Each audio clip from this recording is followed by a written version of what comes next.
Welcome to the deep dive. Today we're tackling a really fundamental area of healthcare, intravenous therapy and blood administration. Yeah, absolutely essential stuff. Think about those moments when getting essential fluids, medications, or even life-saving blood into the body quickly, efficiently.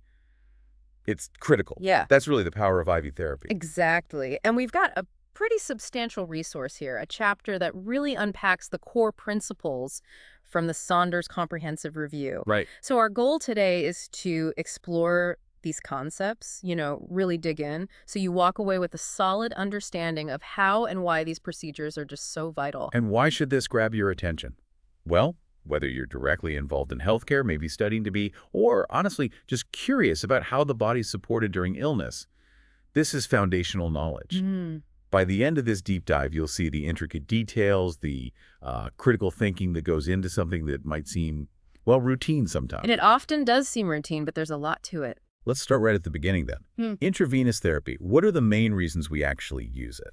Well, the chapter lays out several key scenarios. First and foremost, it's a lifeline for individuals who just cannot take in fluids, electrolytes, or nutrients orally. So if they can't eat or drink normally? Precisely. It ensures they still get what their body needs to function.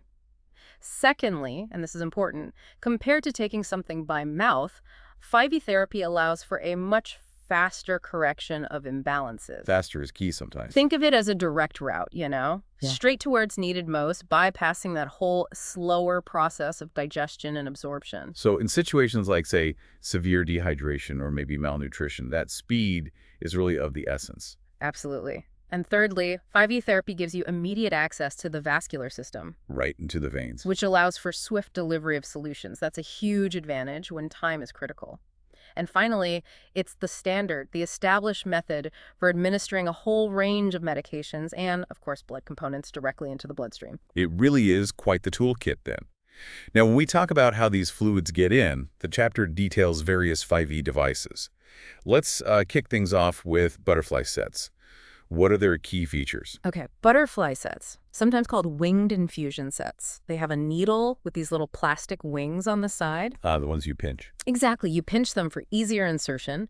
The needles themselves are typically pretty short, maybe 1/2 inch to 1.5 inches long, and the gauge. Gauge? Okay, that's a term we hear a lot with needles. Remind us what that signifies. Right. Think of the gauge number as, well, inversely related to the width of the needle's opening, the lumen. It's a smaller number, bigger hole. Exactly. A smaller gauge number actually means a wider lumen, a wider inner channel. It allows for greater flow. Now, for butterfly sets, the gauges usually range from 16 to 26. Okay. And the chapter points out that infiltration... That's the leaking into the tissue. Yeah, where the fluid leaks out of the vein into the surrounding tissue. It can be a bit more common with butterfly sets. They're just, well, relatively stiff compared to other types. So given that potential drawback, that stiffness, when are butterfly sets the go-to choice? Well, they're often preferred for children and older adults, people who tend to have smaller, more fragile veins. Makes sense. You might also see them used in outpatient settings for short-term infusions, where you don't need that more secure, longer-term access. Okay, so delicate access, short-term. What about plastic cannulas? How are they different? Plastic cannulas, they're primarily designed for short-term therapy too, but especially when a rapid infusion is needed. More comfortable, I imagine. Generally, yes. They offer more comfort for the client compared to that metal needle of a butterfly set, at least once the plastic cannula itself is inside the vein. Comfort's definitely a factor patients appreciate. Is there anything to be, particularly mindful of with plastic cannulas? Yes, there's a potential risk, though rare, of catheter embolism. Embolism. Meaning? It's a rare but serious complication where the tip of the plastic cannula could actually break off during insertion or maybe removal and then travel through the bloodstream. Wow. Okay. That certainly underscores the need for, well, careful technique. Absolutely. Now, we've mentioned gauge a couple of times. Let's really solidify our understanding of IV gauges and how they influence the choices we make. Okay, so, as we said, gauge is the diameter of the lumen. And remember that inverse relationship. Smaller gauge number equals larger outside diameter of the needle. Got it. Smaller number, bigger needle. That's the crucial point. Now, selecting the right gauge depends on a couple of things. The type of solution you're infusing, thicker solutions, need a wider lumen and, of course, the diameter of the client's vein. Stands to reason. And a larger lumen, meaning that smaller gauge number, allows for higher fluid rates. You can also give more concentrated solutions without excessive pressure. Can you give us some specific examples? When would you use different sizes? Sure, absolutely. In situations requiring rapid emergency fluid resuscitation, maybe blood transfusions, or administering anesthetics, you'd typically reach for a larger gauge. Think 14, 16, 18, or even 19. Big ones. For high volume, high speed. Exactly. For more standard, routine IV fluid infusions, a 20 or 22 gauge is generally sufficient. The workhorses. Pretty much. And then when you're dealing with very small or fragile veins, like in some elderly clients or infants, you might need to use a smaller 24 or 25 gauge needle to minimize trauma. Okay, that provides a much clearer picture of gauge selection. Let's move on to what actually holds these fluids, the IV containers. What are the key things to look out for? Right, 5V fluids typically come in either glass bottles or plastic bags. With the plastic bags, it's really vital to give them a good squeeze. Check for any leaks or tears that could compromise sterility. Makes sense. And glass. With glass bottles, you need a careful visual inspection for any cracks. And regardless of the container type, always hold the solution up to the light. Examine it for any cloudiness, little bits floating around, or discoloration. That could mean contamination. So visual checks for integrity and sterility. What about expiration dates? Seems basic, but critical. Oh, absolute fundamental. Always, always verify the expiration date on the IV fluid bag or bottle and on all the other supplies you'll be using, like the tubing. Don't want expired fluids. Definitely not. And if you're preparing medications that need to be reconstituted, Mixing powder and liquid. right, you have to strictly follow the reconstitution instructions from the pharmacy and your facility's protocols. And I remember reading something about not writing directly on the plastic bags. Why is that? That's correct. You want to avoid using standard marking pens, like Sharpies, directly on plastic IV bags. The ink can actually leach through the plastic. Hey, seriously. Into the solution. It can, potentially contaminating the solution inside. So instead, always use a proper label and a ballpoint pen to clearly mark the bag with all the necessary info, making sure that label is stuck on securely. Smart safety tip. Okay, now let's talk about the delivery system itself. The IV tubing. Looks fairly standard, but I gather there are nuances. Definitely. Standard 4V tubing, typically has a few key parts. There's a spike that pierces the IV container. Got it. Then a drip chamber, where you can actually see the fluid dripping and count the rate if needed.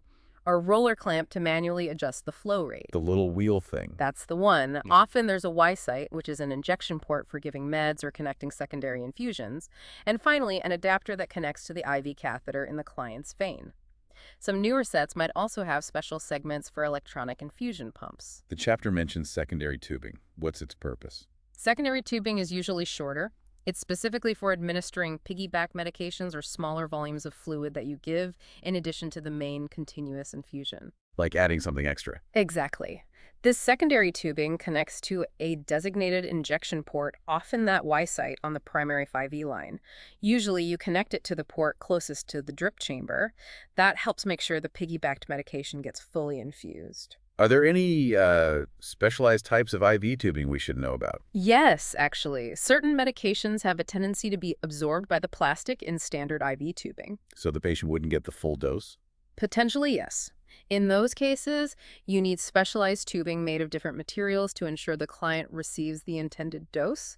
You always have to consult the medication administration guidelines to see if specific tubing is required. Good to know. Vented versus non-vented tubing.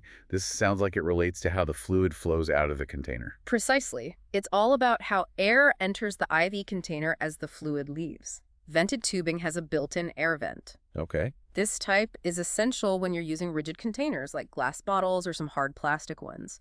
Without a vent, a vacuum would form as the fluid drains and the infusion would just stop. Ah, okay. So non-vented is 4. Non-vented tubing is used with flexible containers like the common plastic bags. They just collapse as the fluid infuses, so you don't need that air vent. Makes sense. Interestingly, if you only have non-vented tubing, but you need a vented system, say for a glass bottle, you can often use a special vented adapter to convert it. That's a handy workaround.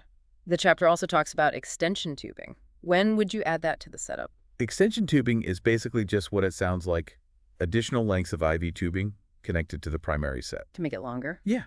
It can be really helpful for increasing the client's mobility. For instance, allowing a child to move around a bit more freely or giving more slack for restless patients so they don't pull on the IV site. Okay, moving down the line to drip chambers, we've got macro drip and micro drip. What's the fundamental difference there? The main difference is the size of the fluid drops they produce. Ah, And that determines the drop factor, which is the number of drops it takes to equal 1 milliliter, written as GTTML. got it. Drops per milliliter. Right. Macro drip chambers deliver larger drops. They're typically used when you need to infuse a larger volume of fluid, or if the solution is thick, or maybe needs to be given relatively quickly. So bigger jobs. Kind of. Their Brent factors generally range from 10 to 20 GTTML, but, and this is important, always check the specific tubing packaging. It can vary by manufacturer. Always check the box. And microdrip. The name suggests smaller amount. Exactly. A microdrip chamber has this short vertical metal piece inside where the drops form. It delivers a much smaller, finer drip. And the drop factor. The standard drop factor is usually around 60 GTTML, but again, always verify on the packaging. So when would you use microdrip? It's ideal for situations needing slow, precise infusion rates, typically less than 50 millimels per hour. Or when you're giving potent medications that need to be carefully titrated, like you see in critical care or pediatrics. Okay, so macrodrip for volume and speed, microdrip for accuracy and slower rates. That's clear. What about filters? What role do they play? Filters are designed to trap any tiny particles that might be in the IV solution. Like little bits of stuff. Yeah, could be tiny bits of rubber from a vial stopper or other microscopic contaminants. The filter prevents them from entering the client's bloodstream, which could cause complications like phlebitis or even an embolism. When are they typically used? Filters are considered standard practice when you're administering blood and blood products. They're also often used for clients who are neutropenic. Low white blood cell count. Right, meaning they have a very low white blood cell count and are at a higher risk of infection. The filter adds an extra layer of protection. Needleless infusion devices, this seems like a really crucial innovation for healthcare worker safety. Oh, absolutely. Needleless systems are specifically designed to minimize the risk of accidental needle stick injuries. How do they work? They use features like recessed needles that never get exposed, or blunt plastic cannulas and special one-way valves. These allow you to connect syringes or tubing to the IB system without using a sharp, exposed needle. A huge step forward in safety. The chapter also mentions intermittent infusion sets. What are their main uses? Intermittent infusion sets. You might hear them called saline locks or sometimes heparin locks, depending on what's used to flush them. They're used when a client needs IV medications or solutions given intermittently, periodically, but doesn't need a continuous IV infusion running all the time. So it gives you access when needed, but the line isn't constantly flowing. Exactly. It provides venous access without the constant fluid flow. How do you keep those lines from clotting off between uses then? That's where flushing comes in. To maintain patency, which just means keeping the line open and clear of clots, these sets need to be flushed periodically.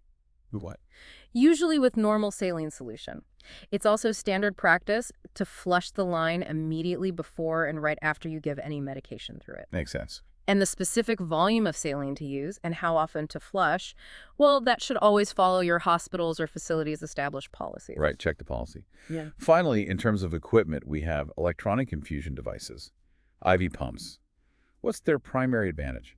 Electronic infusion devices, pumps, controllers, syringe pumps, PCA devices for patient-controlled pain relief, they offer much more precise and consistent delivery of IV fluids and meds compared to just relying on gravity and that roller clamp. So you can set the rate exactly. Yes, you program a specific infusion rate, say milliliters per hour, and the device actively works to maintain that rate. So it takes a lot of the guesswork out of flow control. It certainly provides a greater level of control and accuracy. However, and this is a really critical point the chapter emphasizes, these devices are not foolproof. You still absolutely need to diligently monitor the infusion rate, check the device's settings regularly, make sure it's actually functioning correctly and delivering the prescribed amount. Electronic devices enhance safety, yes, but they don't replace vigilant nursing assessment. That's a great reminder. Technology is an aid, not a substitute for careful observation. Let's shift focus now to a really critical consideration in any IV therapy. Latex allergy. Sounds like a key part of that initial assessment. Absolutely paramount. You must always specifically ask the client about any known allergies to latex before starting any IV therapy. Why is it so critical with IVs? Because many components used in the procedure can potentially contain latex. The IV catheters themselves, parts of the tubing, injection ports, especially those with rubbery stoppers, the stoppers on medication vials, even some types of adhesive tapes used for the dressing. Oh, it's potentially in a lot of places. So how do healthcare providers identify latex-free products? Fortunately, manufacturers are generally very good about clearly labeling products made without latex. So look for the label. Yes. If you have a client with a documented latex allergy, it's essential to carefully check the packaging of all your IV supplies to ensure they are explicitly marked as latex-free. Mm. The chapter also notes, that there's a more detailed discussion of latex allergy elsewhere in the book, highlighting its broader significance. Okay, good to know.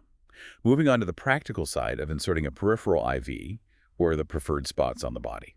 In adults, the veins in the forearm are usually the most frequently chosen sites for peripheral IVs. Why the forearm specifically? Primarily because the bones of the forearm provide a kind of natural support structure.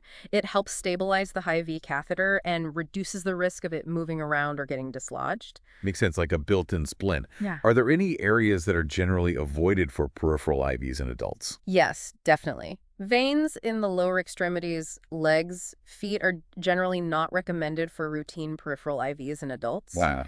There's a significantly higher risk of developing a thrombus, a blood clot, and also fluid tends to pool more easily in the lower extremities because of, decreased venous return. That can lead to complications. The chapter actually includes a specific box outlining sites to avoid. Good to have that flagged. Well- What about for infants? Are the preferred sites different?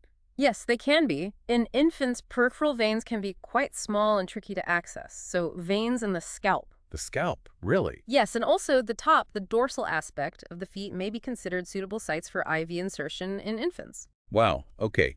That's important for pediatric care. Are there any other site-related things for adults we should keep in mind? Definitely. As much as possible, you should try to avoid inserting an IV right in an area of elbow flexion, like the bend of the arm. Because bending the arm kinks the tube. Exactly. Bending the joint can easily kink the catheter, block the flow, and really increase the chance of infiltration. Also, super important, never take a blood pressure reading on an arm that has an active IV running. Right. And if a client has physical restraints, make sure they aren't positioned directly over the IV site. That could put pressure on it and cause problems. What if you have to use a site near a joint? If a site in an area of flexion is just unavoidable, the healthcare provider might prescribe an arm board to help keep the limb straight and prevent the catheter from getting blocked or pulled out. But really, the key takeaway is that forearm veins are usually the first choice for adults because of that bone support. Okay, good summary on site selection.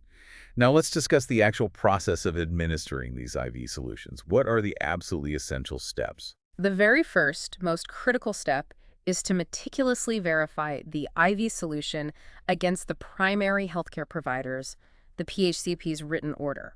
Double check everything. Triple check. You need to confirm the type of solution, the total volume to be infused, the percentage or concentration of any additives, and the prescribed rate of flow. This is fundamental medication safety. Always follow the 7 rights of medication administration. Right patient, right drug, right dose, right route, right time, right documentation, right reason. Got it. Exactly.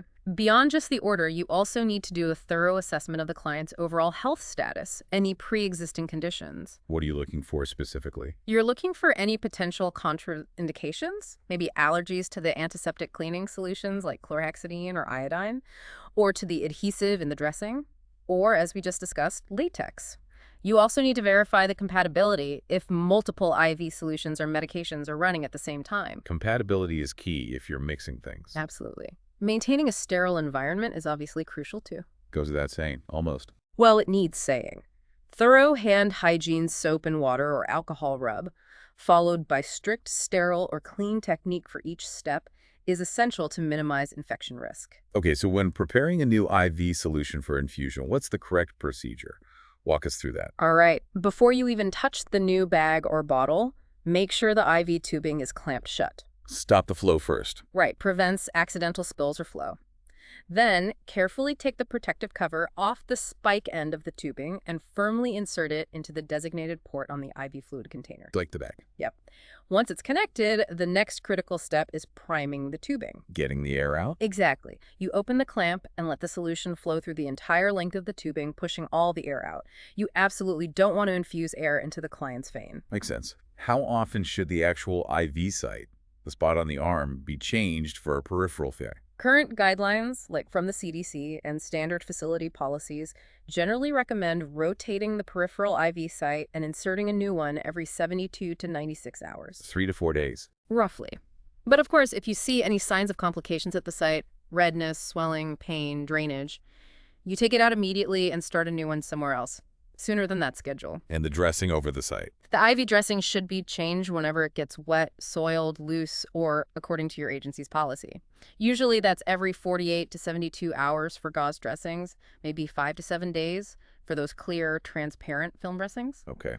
And are there rules about how long an IV bag can hang once it's started? Yes, and it's a crucial infection control measure. You should not let an IV bag or bottle hang for longer than 24 hours from the time it was spiked. Why only 24 hours? Because the longer it hangs, the greater the risk of bacteria getting into the solution and contaminating it. That could lead to a serious bloodstream infection, sepsis even. Yikes. Okay.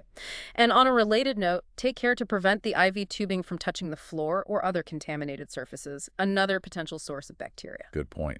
Finally, regarding the role of LPNs or LVNs in IV administration, what are the key takeaways from the chapter? Well, the scope of practice for LPNs LVNs regarding IVs, specifically giving IV meds and starting lines, can vary quite a bit. It depends on the state's Nurse Practice Act and also the policies of the specific healthcare facility. So it's not the same everywhere. Definitely not. Some states and facilities might allow LPNs LVNs to give certain IV meds under RN or physician supervision, while others might be more restrictive. The chapter specifically points to the section on priority nursing actions for instructions on removing a peripheral IV line, which is generally within the scope for most LPNs LVNs. Or check your local rules and facility policy. Absolutely essential for LPNs LVNs to know exactly what their state and facility allow regarding IV therapy. Okay, let's dig into those priority nursing actions then. Specifically for safely removing a peripheral IV line. What are the critical steps? All right, step 1. Always verify you have a PHCP order to actually discontinue the IV. Check the order first, always. Always. Once confirmed, explain the whole removal procedure clearly to the client, make sure they understand, and ask them to keep their arm as still as possible. Prep the patient. Right. Next, clamp the IV tubing to stop any flow. Then, carefully remove the dressing and any tape holding the catheter. And here's a key point. Stabilize the catheter hub with one hand while you peel off the tape with the other. Why stabilize it? To prevent accidentally pulling or yanking on the catheter while removing the sticky tape, that could hurt the vein. Okay, dressing off, hub stabilized. Then what? Take a sterile gauze pad, apply light pressure directly over the insertion site just above where it enters the skin, then gently and slowly withdraw the catheter. Use a smooth, steady motion, keeping the hub part as parallel to the skin as possible. Slow and steady. Yep. Immediately after it's out, apply firm pressure to the site with a dry, sterile gauze pad for about 2 to 3 minutes. This stops bleeding and helps prevent a hematoma. What if they're on blood thinners? Good question. If the client has a bleeding disorder or is on anticoagulants, you'll need to apply pressure for longer, maybe 5 minutes or more, whatever your policy says. Okay, pressure applied, bleeding stopped. What next? Carefully inspect the site. Look for any redness, drainage, or swelling. And then, very important, examine the catheter you just removed. Make sure the entire thing is intact, especially the tip. You need to be sure no fragment broke off inside the vein. Check the catheter integrity. Critical step. Absolutely critical. Finally, document everything accurately in the client's record. The procedure itself, your observations of the site, that the catheter was intact, and how the client tolerated the removal. Stabilizing the catheter during removal and checking the tip is intact? Those sound like absolutely vital safety checks. They really are. Non-negotiable parts of the process. Okay, let's move on to some general precautions. When a client has an IZ line in place, what are some key safety considerations? The chapter highlights several important ones. First, acknowledge that inserting the IV might cause some initial discomfort or pain. Be honest with the patient. Right. Second, because you're puncturing the skin, there's always a potential risk of infection. That break in the skin is an entry point for microbes. Constant vigilance needed. Always. Third, remember that IV meds hit the bloodstream directly, so their effects are immediate. This also means adverse reactions or allergies can happen very rapidly. No buffer time like with oral meds. Exactly. Fourth, infusing fluids too quickly or giving too much volume can lead to fluid overload or electrolyte imbalances. As a general rule, you should check the IV rate on an adult client at least hourly. Hourly checks. Got it. And finally, be aware that certain IV solutions and medications just don't mix well. They can be incompatible, leading to harmful reactions or making the meds less effective. Always check compatibility. The chapter specifically mentions being extra cautious with IV fluids for clients with heart failure. Why is that so critical? Right. Clients with heart failure often have a heart that's struggling to pump effectively. Giving IV fluids too fast or in large volumes can quickly overwhelm their circulatory system. Leading to fluid overload. Exactly. That excess fluid puts extra strain on an already weak heart, potentially worsening their heart failure symptoms. It can even lead to serious issues like pulmonary edema fluid backing up into the lungs. So careful monitoring of their rate and their breathing is absolutely essential for these patients. Makes complete sense. Okay, let's delve into some of the specific complications that can pop up with IV lines. The chapter has a whole table on this. Let's start with air embolism. What is it? And what are the crucial prevention and intervention steps? Okay, air embolism. This happens when a bolus, a chunk of air, gets into a vein and travels through the circulation. How does air even get in? It can happen if a line isn't primed properly, filled with fluid to get all the air out before you connect it, or if connections in the tubing are loose. It can also happen during tubing or bag changes, or even when removing a central line if not done correctly. So prevention is key. Prevention is paramount. Always make sure tubing is fully primed.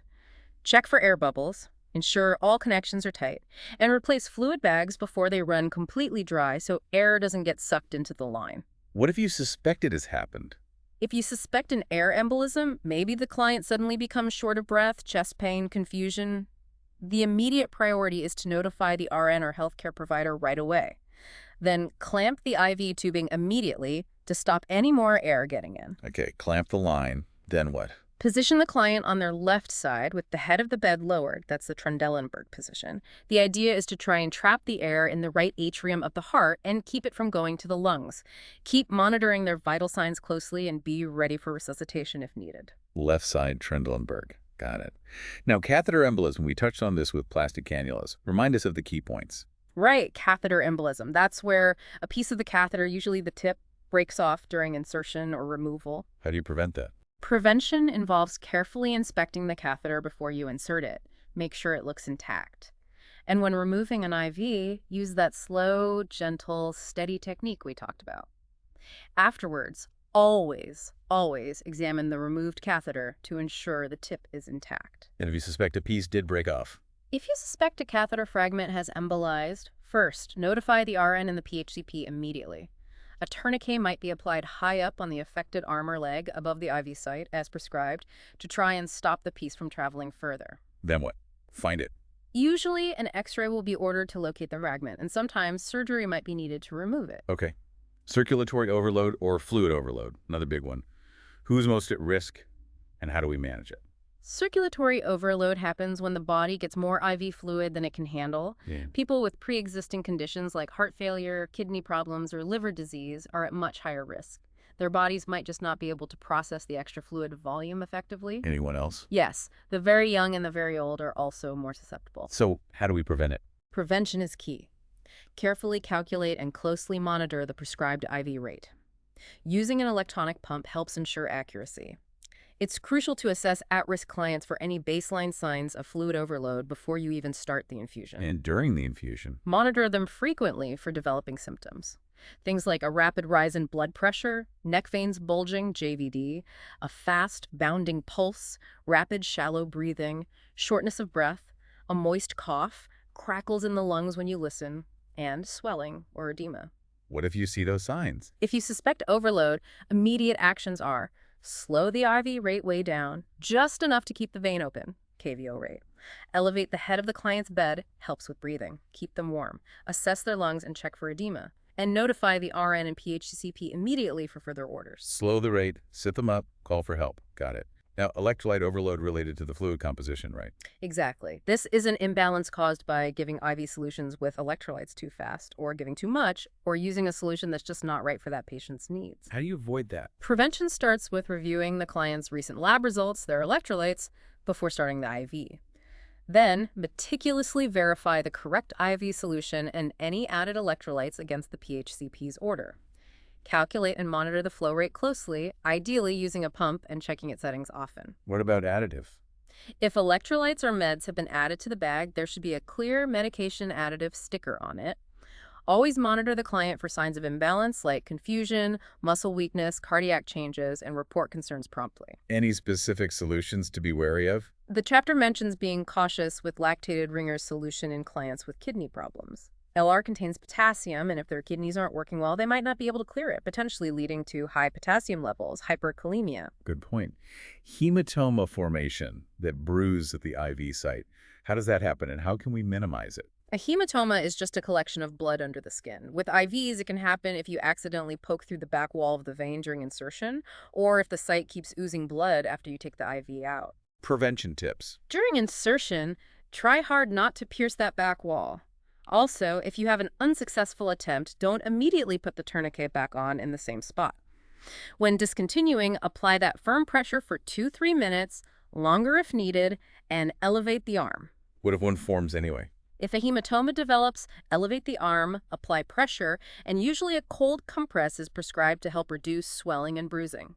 Document it carefully. Size, appearance, and your facility might require photos. Infection always a concern with breaking the skin? What are the specific risks with IV lines? Infection is a major risk because, as you said, the IV puncture breaches the skin's barrier. It's a direct route for microorganisms into the bloodstream. Does the risk increase over time? Yes. The longer an IV catheter stays in place, the higher the risk of infection.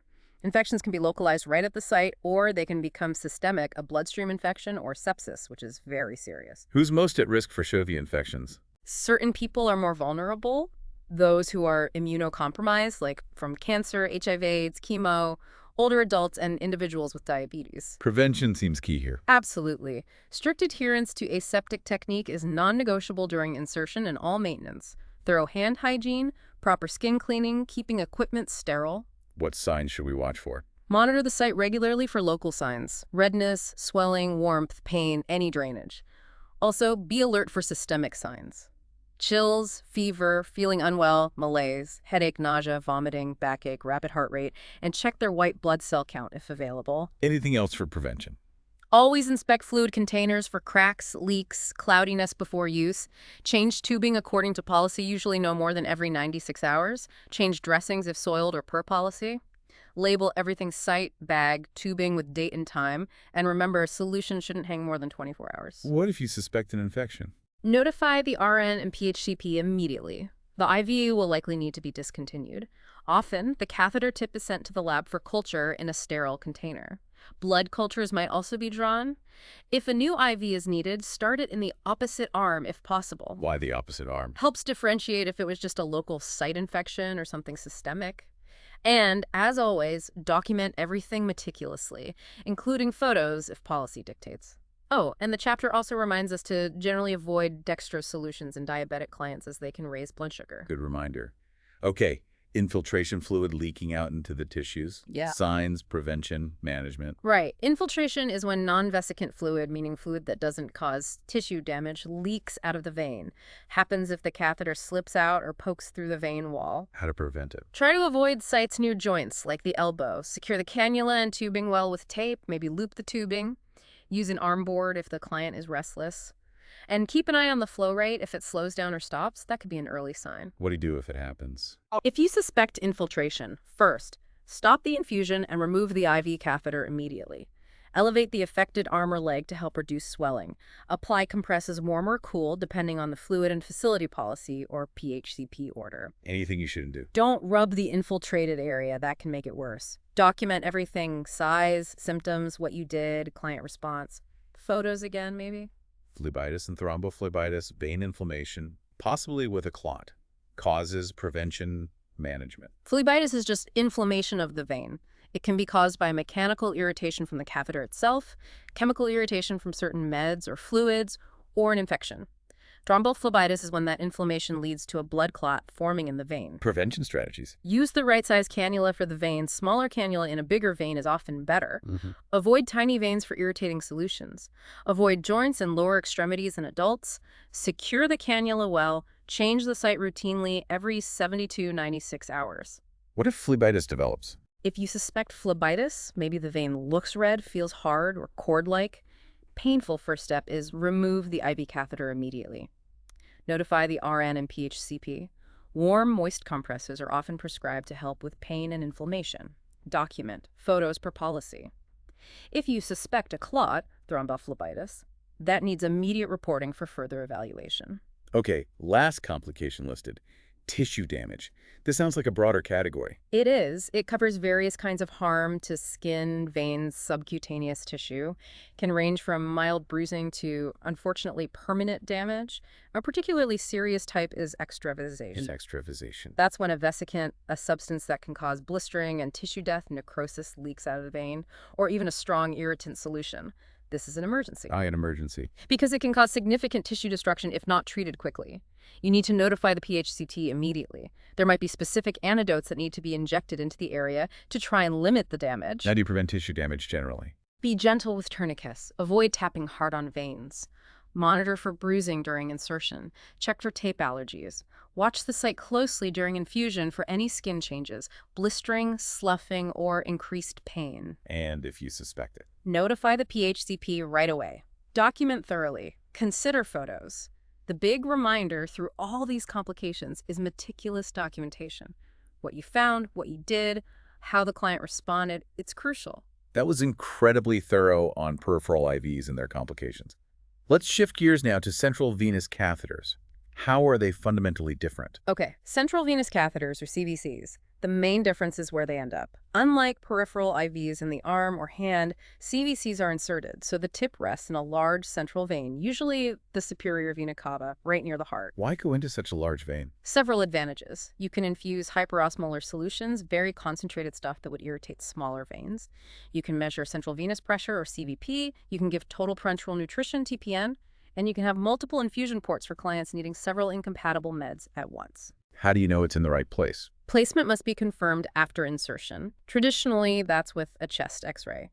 Some newer systems use things like passive magnets and ECG guidance if there are no contraindications. Do they come in different types? Yes. They can be single lumen, one channel, double or even triple lumen, 3 separate channels in one catheter.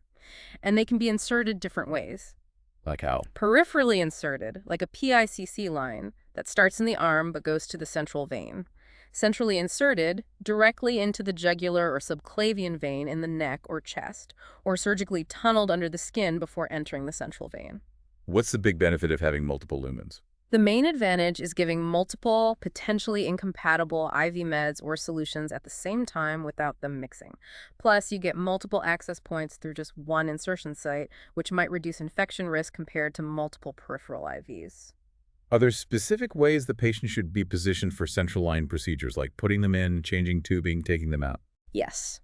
For insertion, tubing changes, and removal, the client is usually put in the Trendelenburg position, head down. Feet up if they can tolerate it. If not, flat on their back, supine is used. Why Trendelenburg? It helps engorge the veins and, more importantly, increases central venous pressure. This helps prevent air from being sucked into the circulation when the system is open, like during tubing changes or removal. Often they'll also be asked to do the Valsalva maneuver, bear down, like having a bowel movement while holding their breath during these open system moments, again to raise pressure and prevent air entry. Okay. The chapter mentions specific types of tunneled central lines, like Hickman, Broviac, Grosham. What makes them different?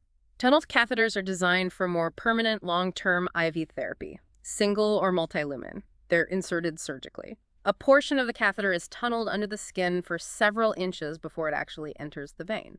What's the purpose of tunneling it under the skin? 2 main reasons. It helps anchor the catheter better, and it creates a longer path from the skin exit site to the bloodstream, which is thought to reduce the risk of infection as bacteria have farther to travel.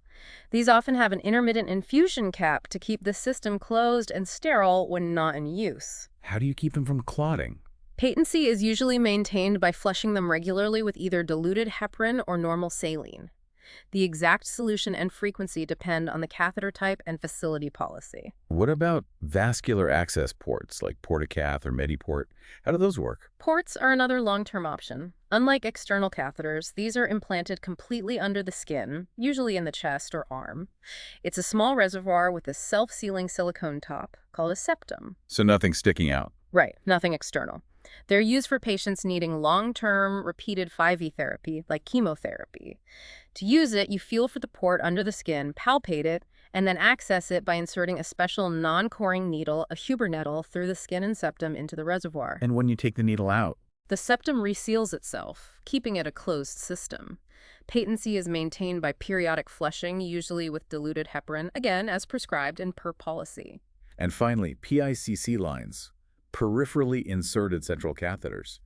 You mentioned these start in the arm. These seem really common now, especially for home care. Yes, PICC lines are very common for long-term IV therapy, weeks or months, often used in outpatient and home settings.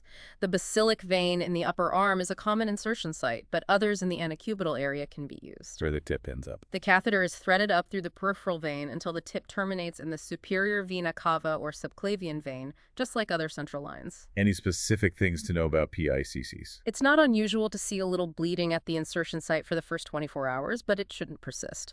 Phlebitis, inflammation of the arm vein where it's inserted, is a known potential complication. And because the insertion site is below the heart level, the risk of air embolism during insertion or manipulation is generally considered lower than with neck or chest central lines. We've covered a huge amount on IV therapy. Let's switch now to the administration of blood and blood products. The chapter outlines several different components. Let's start with packed red blood cells, PRBCs. What are they primarily used for? Okay, packed red blood cells. They're mainly given to replace erythrocytes, the red blood cells, in clients who are deficient. Think anemia from blood loss, or maybe the body isn't making enough red cells. How quickly are they given? Typically, 1 unit of PRBCs is infused over 2 to 4 hours. It depends on the client's condition and how well they tolerate it. And how do you know if it worked? You look for improvement in the symptoms of anemia, less fatigue, less shortness of breath, and you'd expect to see an increase in their red blood cell count, hemoglobin, and hematocrit on follow-up lab tests. The chapter also mentions washed red cells and leukocyte reduction. What are those? Right. Washed RBCs have had most of the plasma, platelets, and white cells removed.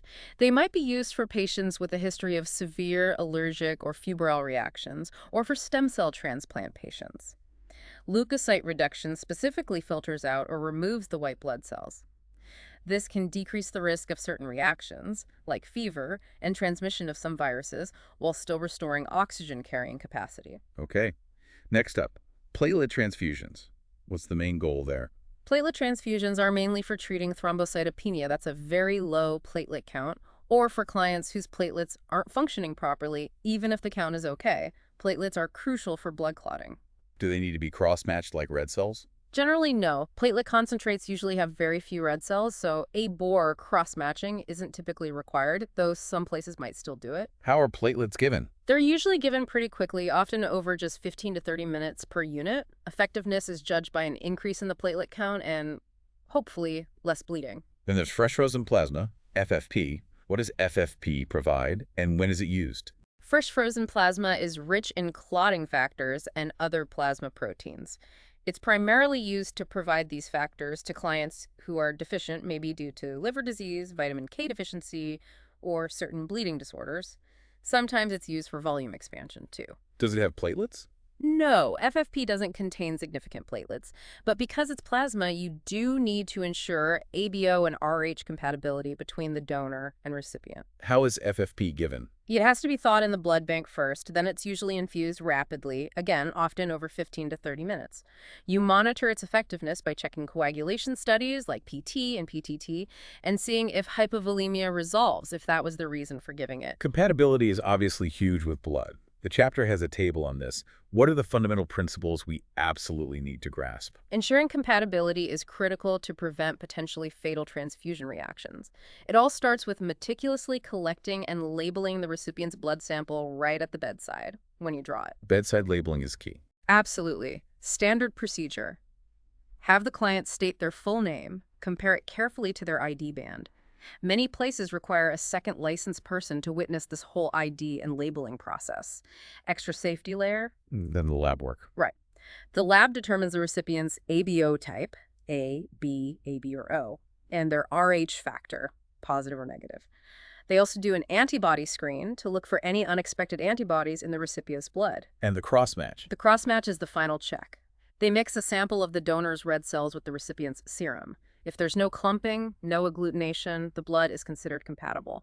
Remind us about universal donors and recipients. Sure. O-negative blood type is considered the universal red cell donor because their cells lack A, B, and Rh antigens, so they can usually be given safely to anyone in an emergency.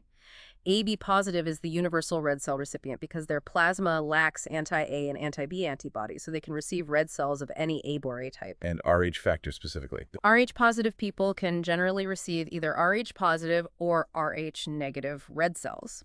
But critical point Rh negative people should ideally only receive Rh negative red cells. Giving them Rh positive blood could cause them to develop antibodies, leading to problems with future transfusions or pregnancies.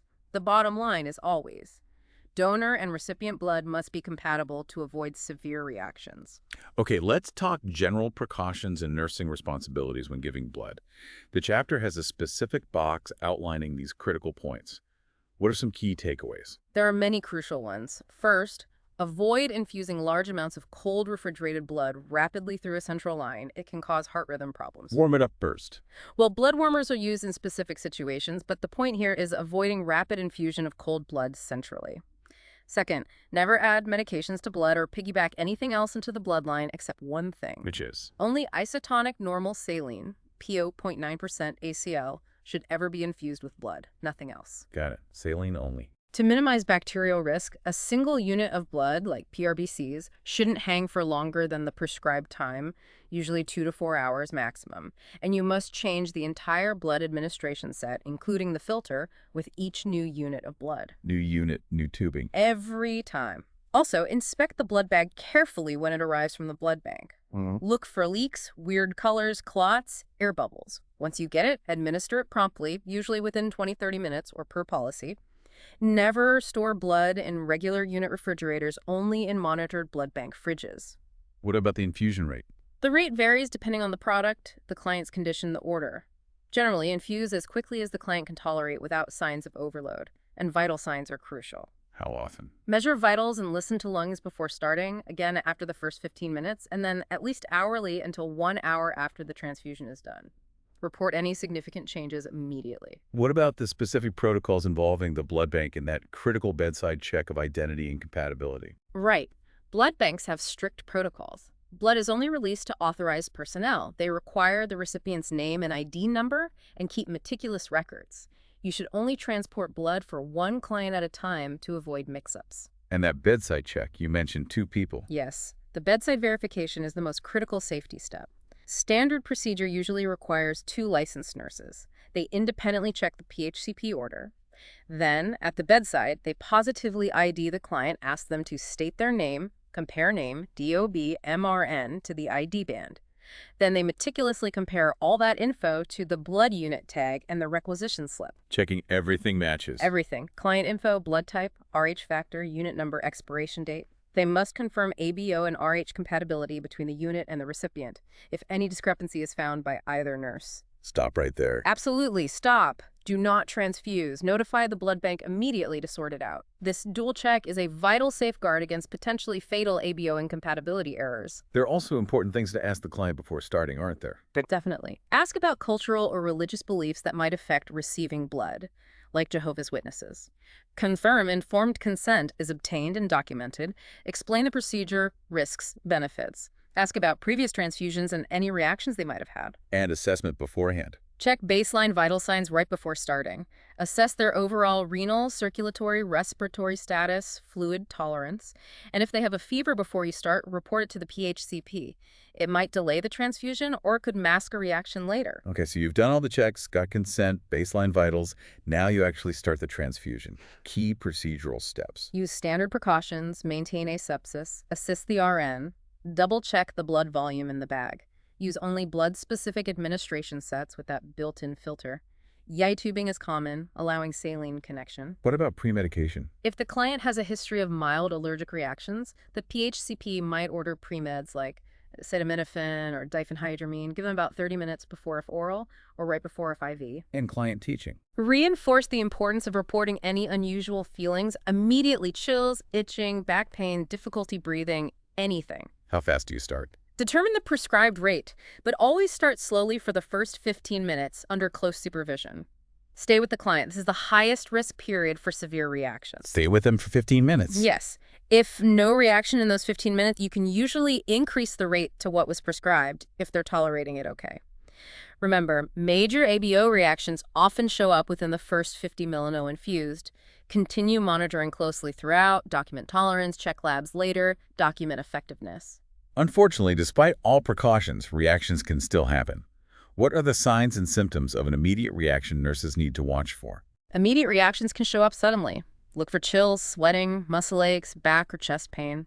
Skin signs like rash, hives, itching, swelling. Cardiovascular signs like a rapid, weak pulse, trouble breathing, cough, wheezing. Skin color changes like pallor or cyanosis. The client might feel apprehensive, anxious, report tingling, numbness, headache, nausea, vomiting, cramps, diarrhea. It's a wide range. And what if the client is unconscious or can't communicate? How might a reaction show up then? It can be more subtle. Look for a weak pulse, sudden unexplained fever, heart rate changes fast or slow, a drop in blood pressure, maybe visible blood in the urine, hemoglobinuria, or decreased or absent urine output, oliguria. Are there also delayed reactions that can occur later? Yes, delayed reactions can happen days, even years later. Signs might include unexplained fever, mild jaundice, yellowing skinnies, and a drop in their hematocrit level. But the key message is that first 15 minutes is the most critical window for acute reactions. Stay vigilant. Monitor vitals frequently throughout and after per policy. The chapter gives specific priority nursing actions if a client is having a transfusion reaction. Walk us through those absolutely essential steps. Okay, number one, absolutely first step. If you suspect a reaction, stop the transfusion immediately. Stop the blood. Instantly, don't hesitate. Next, disconnect the blood tubing right at the IV site, but keep the IV line open. Connect new tubing primed with normal saline and run it at a slow KVO rate to maintain access. Keep the vein open with saline. Why? You need that IV access ready for potential emergency medication. Makes sense. Then what? Immediately notify the PHCP and the blood bank. Report the suspected reaction. Stay with the client. Do not leave them alone. Monitor their signs and symptoms closely. Things can change fast. Check vital signs very frequently, like every 5 minutes or as needed. Be ready for meds. Be ready to assist with giving any emergency meds the PHCP orders. Yeah. You'll also likely need to collect lab samples, blood and urine. The urine is checked for hemoglobinuria. What about the blood bag? The blood bag itself, all the attached tubing, labels, and the transfusion record must be carefully sent back to the blood bank for investigation. And documentation. Meticulously document everything. When the reaction started, all the signs and symptoms, every action you took, and the client's response. The emphasis is immediate stop. Maintain IV access with saline. Stay with the client. Monitor closely. Notify everyone. Send back materials. Document thoroughly. Okay. The chapter includes a critical thinking question. The nurse is monitoring a client receiving packed red blood cells, PRBCs, who has never received a blood transfusion. The client suddenly becomes apprehensive and complains of back pain after the first 10 minutes of administration. What should the nurse do? What's the right immediate action in the reasoning? The correct action is immediate recognition of a likely acute transfusion reaction. Apprehension and back pain, especially within the first 10 minutes in a first-time recipient, are classic early warning signs, possibly of a severe hemolytic reaction. So the priority is? The nurse's priority is to immediately call for the RN and stop the transfusion. Then, assist in changing the tubing down to the IV site, keep the line open with normal saline infusion, notify the PHCP and blood bank immediately, send the blood unit and tubing back to the bank, collect a urine specimen ASAP, stay with the client, monitor vital signs and symptoms very closely, and be ready to assist with any further orders until the client is stable. That reinforces the priority actions perfectly. The chapter finishes with practice questions. While we can't go through each one, it seems they cover the breadth of what we've discussed. Absolutely. They test everything from verifying blood products and recognizing different reaction types, hemolytic, allergic, febrile, to understanding IV procedures, complications like infiltration and phlebitis, and applying safe administration principles. The rationales provided are really helpful for solidifying understanding. Great resource for NCLEX-PN prep or review. Definitely. They make you apply the knowledge to clinical scenarios, which is key. The chapter also introduces Unit 4, Foundations of Care, hitting key NCLEX-PN focus areas, safety, infection control, standard transmission precautions, med and IV calc proficiency, adult assessment data collection, perioperative care, post-op complications, client safety, positioning, ambulation, cube care. It also highlights ambulatory care, discharge teaching, follow-up, home care support. Yeah, it really ties this content into the bigger picture of nursing practice. And the client needs. Learning Objectives section breaks it all down according to the NCLEX-PN test plan categories: safe, effective care environment, health promotion maintenance, psychosocial integrity, physiological integrity. It really shows how fundamental this IV and blood admin knowledge is. It truly underscores that a solid grasp of this material is foundational for safe, effective nursing care pretty much everywhere. So, to quickly recap our deep dive today, we've really unpacked intravenous therapy devices, indications, complications like infiltration, phlebitis, embolism, overload, safe administration, discontinuing lines. Then we dove into blood administration components like PRBCs, platelets, FFP. Compatibility testing absolutely crucial. Preparing for and monitoring transfusions, recognizing and managing reactions immediately. And we touched on central lines, PICCs, tunneled catheters, ports. That's right. We covered a lot of ground, drawing directly from that Saunders review chapter, aiming to give you a comprehensive, practical understanding of these vital skills. And now for our final provocative thought.